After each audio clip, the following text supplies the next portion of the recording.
It is time to expand minds through movies, TV, sports, and flicks. It is time to boldly go where no podcast has gone before. It is time for the Captain Talks Flicks. The Captain Talk Flicks. Welcome to the Captain Talk Flicks podcast. I'm your host, the Captain Cortez, aka Mr. Love, and this is where we talk flicks. And ladies and gentlemen, once again, I boldly win into space. Yeah, I boldly win again. And you know what I'm talking about when I say that, so I'm going to get into that. But first, a couple things. I want to give a big shout out to Dubai. Got some plays in Dubai this past week. Gracias, gratitude, dodora. Now I know a guy I talk to regularly, and this dude works in Dubai occasionally. He flies out there, hangs out, works, goes dinners and whatever. And this gentleman says that your city's absolutely magnificent. Now he's not the first person I've known to go over there. Believe it or not, in a small community I live in, quite a few people in this area actually go to Dubai quite regularly. And I know a handful of people in the last 10 years that have gone there regularly or spent time there or whatever and told me all about it, showed me pictures. I hear your city's magnificent. One of these days, I'm gonna have to go over there and check it out, see it for myself. But anyways, thanks for listening. Appreciate guys' gratitude. And additionally, this episode is brought to you by the song called Lucha Of Language by me, the Captain Che Cortez. But in this particular song, I am performing as Che Mysterio. Yeah, I got an album coming up at the end of the month. It's going to be called The Lucha Of Language. And a lot of the songs are influenced by luchador wrestling that I've seen over the last 20, 30 years. So yeah, it's coming out at the end of the month. And also, special guest, Valles Marineris is going to join me one more time. We connected again to do some magical microphone work. So yeah, yes, so let's come out to the end of the month. But for now, we got Lucha Of Language. I'll put it below. Check it out. Now, let's go to the podcast. Ladies and gentlemen, I'm going to boldly go in space in a minute. First, I want to kind of give you an update. Now, in the last few months since summer hits, the podcasts have maybe not dropped, on time or on schedule like normal. I apologize for that. If you follow the socials, I've been up at the beach. I've been doing this, doing that, whatever. This past week, doing a lot of, yard work, trimming branches, fixing lights, doing driveway work. So I make jack of many trades. I mean, not to my horn, but this happens. I spend time fixing this, doing this, going here, I'm just doing a lot of stuff. Summertime, because the weather's good, we're in Michigan, right? And in Michigan, winter's brutal, so you can't do a lot in the winter. But in the summertime, what's nice, you do a lot of different things you couldn't do in the winter. So me and my chick are currently taking advantage of that. We do a lot of things that we can do in the summer that we can't do in the winter. So anyways, I apologize for the sporadic posting. Just want to say this though, trying to get back on schedule should, kind of sync up here shortly. So bear with it. So anyways, now I'm going to boldly go. Now interesting, last episode I boldly went again. Now when I watched Section 31 again and recorded the podcast, I had not realized that Strange New Worlds was coming out. I think I watched 2 or 3 days before Strange New Worlds came out. I woke up and it's Strange New Worlds. I was like, oh man, how did I miss this? Now, because I've been so busy, like I told you, going places, doing these things, I've not really been looking at the phones or news that much. And so I was pleasantly surprised that, Strange New Worlds was out. So yeah, so I chilled, got some popcorn, had an energy drink. So yeah, now I'm gonna tell you all about it. First off, right off the jump, spoiler. I'm spoiled right now. Because this revelation in this episode changes the game of the Star Trek world. And I'm sure somebody's probably mad about it. But I'm not. I think it's cool. So in this episode, turns out some of the writers might watch Ancient Aliens because I watched Ancient Aliens for a decade, and they talked about how prior to us, mankind, being here on Earth, there were civilizations on Mars and civilizations in our solar system. They've talked about this in Ancient Aliens. Well, Star Trek went there. So in this episode, they established that basically Mars was colonized. There was people on Mars or aliens on Mars, right? And there was this war between these insect-like beings and these humanoid beings.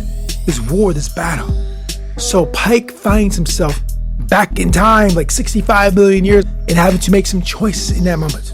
So in the show, the humanoid beings decide to eliminate the whole planet of insectoids. And so Pike gets put in a position where he has to choose, do I take action to stop it or not? And in that moment of choosing, he chooses not to. And they let the humanoid people, get rid of the insects, right? We're talking about probably everybody, the whole civilization. Now he chooses that.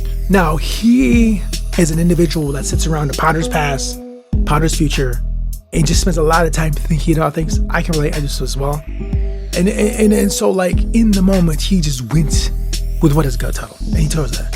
Now it turns out that unfortunately an entire planet of beings had to be removed, taken off the board. Now this is messed up. Let's be real about it. I mean, this is super messed up. Like, I mean, to have a whole planet of just, beings removed, but either choice is bad. Sometimes in the Star Trek world, in the world in general, there's nothing but bad choices. You have to make the best one you can make. The Kobayashi Maru comes to mind. The Kobayashi Maru was an unwinnable situation.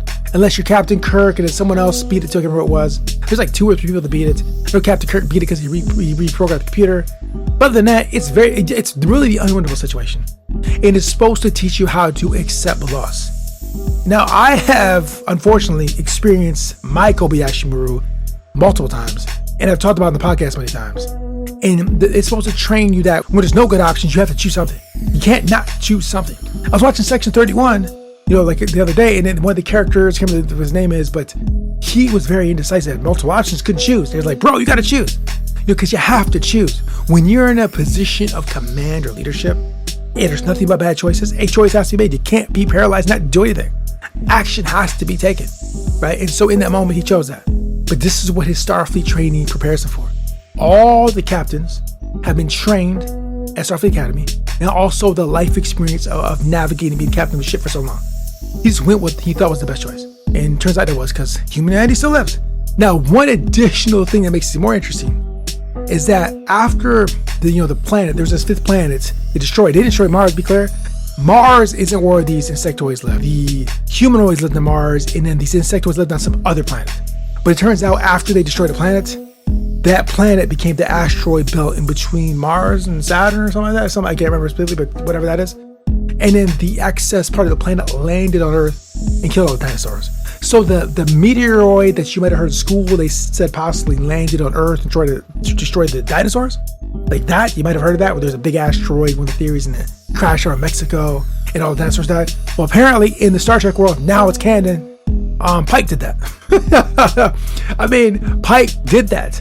Pike made a choice, and that meteoroid crashed and hit Earth, and the dinosaurs died, and humanity came to existence. But Pike is from the future, so it's like that chicken and egg paradox. It'll blow your mind. Like it's really messed up. It's like one of those things, like in All Good Things, and I recognize the paradox. Like I don't even want to think about it anymore because it'll blow my mind, but like it makes no sense. But it does at the same time. These paradoxes you will encounter if you start thinking through thought experiments a lot. And I don't recommend doing it, but you will find yourself finding a lot of paradoxes about real life. It just don't go there. Trust me. It blows your mind. Yeah. But anyways, it turns out Pike killed the dinosaurs. Bro, no disrespect, but I mean, you did. You kind of did. But you had to save humanity, so I understand. So not only did the insectoid die and their planet blew up, dinosaurs died as well. I mean, but for humanity to come into existence, it had to happen. And this is now official Trek canon. I have not been to any of the message boards, been looked at the news. I'd be very curious to see how Trekkers are responding to this. Now, the way I feel, I don't care. Tell the stories the way I tell them. I go with the flow. It was cool. There's a lot of, there's lessons to be learned in as well. The one thing I do want to talk about specifically to shift gears, the lesson that I learned from it, is that I can relate to a lot, is that there's a scene where I think Pike is talking to his boss, or no, I remember who it was. He's talking to somebody, and she's like, "Bro, you gotta slow down. You gotta just take a break. Maybe work, and not stop." I think she's the one told him. And so, like, I know that feeling because I live that. And like, you work. You don't slow down. And in the show, they allude to, because he just don't want to think about things. Because he lost his woman last season, and so I speculate that he's working to kind of not think about that. Now, myself, I do work a lot because I don't want to fail at life, and I feel working more help me not fail at life. But there's also probably part of me that works so I can't think about things. There's been a lot of people that I've lost in my life because they moved on or they passed away, and as I get older, it seems to happen more and more. And that does hurt, and it does sting. And when you're so busy working, so busy and not in your mind working, you don't really have time to reflect on that. And sometimes you need that to just kind of like, because sometimes I eat you up. Earlier today, I was pondering about the people that I've lost in my life, that they're not here no more, moved on, or I don't get to talk to, right? And I was feeling it. emotional and all these things because these people I cared about deeply. And I will never see them again. Some of I never see them again. Some just moving on. But that being said, like, when you slow down and stop and you just chill, this happens. Everything is a distraction, if you don't mind. And I've talked about this multiple times. That this is a big topic in Buddhism, is that we distract ourselves with various activities so we don't sit with our emotions, feelings, thoughts.